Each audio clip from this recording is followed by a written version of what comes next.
Assalamualaikum warahmatullahi wabarakatuh. Teman-teman sekalian, ketemu lagi bersama saya Henry Maulana tentunya di channel Al-Multahi. Untuk kesempatan kali ini saya akan meneruskan yang video sebelumnya mengenai sejarah Barbarossa seperti itu.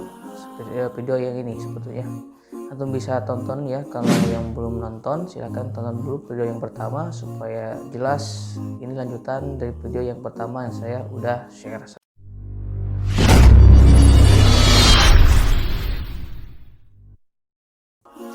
Untuk kesempatan kali ini saya akan bahas karena Aruz sudah meninggal ya, seperti itu.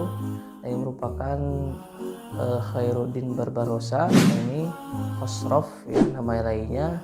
Ini penerus yang mana Aruz sudah rilis sebelumnya, di video sebelumnya, dan berjihad di jalan Allah Subhanahu wa taala. Dan tentunya Khairuddin atau Khosrow ini yang julukannya Khairuddin ya, Barbarossa sama saja. Tentunya ini adalah panglima perang juga sama, dan ini merupakan saudara Aruj yang sudah saya bahas di video yang pertama. Dan untuk yang berikutnya, Khairuddin ini mempersiapkan armada kapal perang tentunya untuk melanjutkan jihadnya di jalan Allah Subhanahu wa taala, dan berlayar ke Tunisia. Di sana di Tunisia menghancurkan kapal-kapal armada kapal salib ya, di sana kapal perang salib. Kemudian setelah ke Tunisia, ke Aljazair juga, di Aljazair di sana juga menghancurkan kapal-kapal armada salib di sana. Dan berikutnya tadi di Kepulauan Balearik, di sana dihancurkan juga kapal-kapal ataupun armada salib di sana. Kapal perang salib dihancurkan semuanya oleh Khairuddin Barbarossa. Setelah kemenangan ini, namanya itu menjadi booming tentunya di seantero dunia. Menjadi booming nama Khairuddin Barbarossa ini, kemudian terdengar kemenangan Khairuddin Barbarossa ini oleh Paus Paulus III.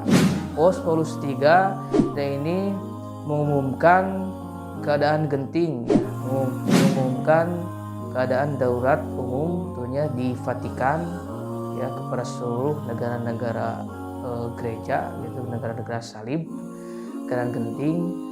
Dan tentunya di sini juga merencanakan Paus Paulus III merencanakan untuk menghancurkan Islam di Laut Mediterania seperti itu. Dan berikutnya terjadilah pertempuran yang sangat dahsyat tentunya di sepanjang sejarah yang saya akan bahas. Tentunya di sini terjadilah aliansi yang sangat luar biasa, besar sekali, aliansi armada salib yang sangat besar sekali. Yang mana di sana tentunya yang pertama ada kerajaan Spanyol, kemudian yang berikutnya Republik Venesia, yang berikutnya Republik Genoa atau Genova, dan yang berikutnya ada kapal perang dari negara gereja atau negara kepausan. Dan yang terakhir adalah bajak laut Saint John atau dengan bahasa Indonesia bajak laut Santo Yohanes. Dan ini kapal-kapal atau armada aliansi salib yang bergabung semuanya menjadi sekutu tentunya untuk menghancurkan Islam atau armada Islam yang ada di Laut Mediterania. Dan ini merupakan aliansi besar sekali, memuat di sana itu ada 600 kapal yang mana semuanya memuat ada 60.000 pasukan salib tentunya.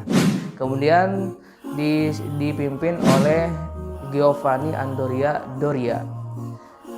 Kemudian di sisi lain ya, di kubu yang lain di sana ada Turki Utsmani, tentunya armada Turki Utsmani yang mana memuat kapal. Di sana ada dikumpulkan kapal ada 122 kapal saja, dan memuat semuanya ada 22.000 pasukan Utsmani tentunya seperti itu. Tentunya ini sangat kecil sekali dibandingkan aliansi besar yang salib yang dikumpulkan. Tentunya inilah hari yang mana diberkahi Allah Subhanahu wa taala, hari pertempuran Preveza. Pertempuran Preveza ini pada tanggal 4 Jumadil Ula 945 Hijriah atau bertepatan dengan 28 September 1538 Masehi. Ini adalah pertempuran Preveza. Ingat tanggal ini dengan benar ya. Ini adalah hari yang mana Allah agungkan tentunya kemenangan kaum muslimin paling besar dalam sejarah. Seperti itu. Untuk formasinya bisa dilihat ya, di sana tentunya ada pasukan Turki Utsmani, kemudian ada pasukan aliansi armada aliansi Salib, seperti itu. Bisa kalian lihat di sana tentunya ada aliansi armada Salib. Yang pertama di sana ada Ksatria Malta ya. Nomor 1 di sana Ksatria Malta. Kemudian nomor 2 di sana pasukan Santo Yohanes. Dan yang berikutnya 3 Ferdinand Gonzaga, yaitu merupakan panglimanya, pemimpinnya. Dan berikutnya yang keempat ada Andrea Doria, dan ini merupakan pemimpin umum seperti itu atau ketua umumnya itulah. Kemudian yang kelima ada Mark Grimani dan Vincenzo Capello. Dan keenam ada Alessandro Condanmiro dan Francesco Doria. Kemudian di armada Turki Utsmani di sana ada Ali Reis Bey.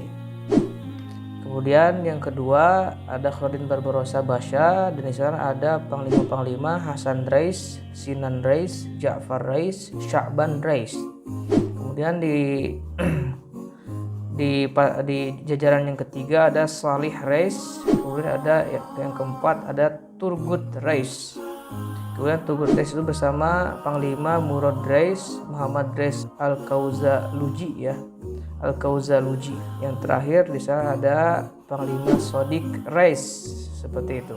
Ini merupakan formasi pertempuran Preveza. Dan tentunya pertempuran sangat sengit sekali. Di sana dipimpin oleh Khalid Barbarossa. Sangat sengit sekali. Khalid Barbarossa bisa merancurkan armada yang pertama ya. Pertahanan yang pertama armada aliansi Salib ini, aliansi armada Salib ini. Kemudian bisa menghancurkan juga setelah itu Andrea Doria itu yang mana panglima di aliansi armada ini, yang armada Salib ini sangat ketakutan sekali ya dengan lihainya Khairuddin dengan pasukan-pasukannya, bisa menghancurkan kapal-kapal pertahanan pertama, barisan pertama yang ada di aliansi armada Salib, tentunya seperti itu. Ketika melihat itu, Andrea tentunya kabur ya. Ini kabur dari medan pertempuran, dan ini tidak lama, hanya 5 jam saja Turki Utsmani bisa memenangkan pertempuran yang sangat luar biasa ini, meskipun jumlahnya sedikit, seperti itu. Dan tentunya untuk yang berikutnya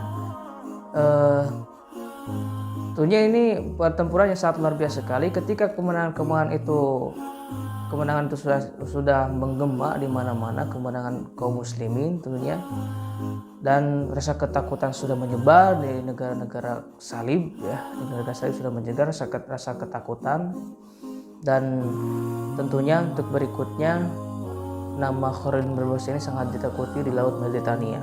Apalagi kemudian kekuatan yang paling kuat yaitu kekuatan armada Turki Utsmani yang ada di Laut Mediterania itu sangat ditakuti khususnya di Laut Mediterania dan umumnya di lautan di seluruh dunia, seperti itu.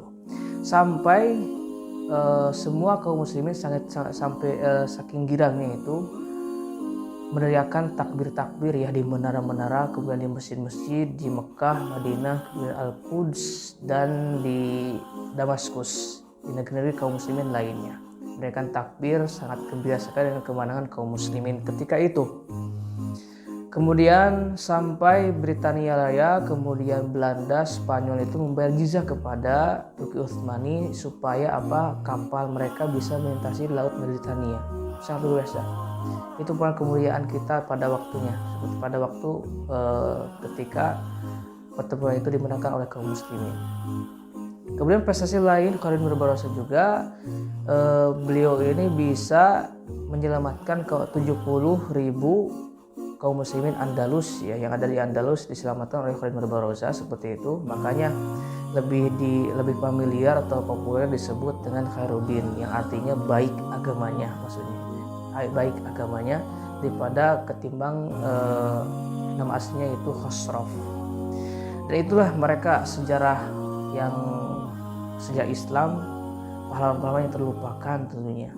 Dan setelah ini insya Allah tidak akan terlupakan lagi. Dan itu yang bisa disampaikan untuk kesempatan kali ini. Tentunya jangan lupa subscribe dan like, komen, dan kemudian aktifkan loncengnya supaya bisa mendapatkan notifikasi video baru dari saya. Itu yang bisa disampaikan. Assalamualaikum warahmatullahi wabarakatuh.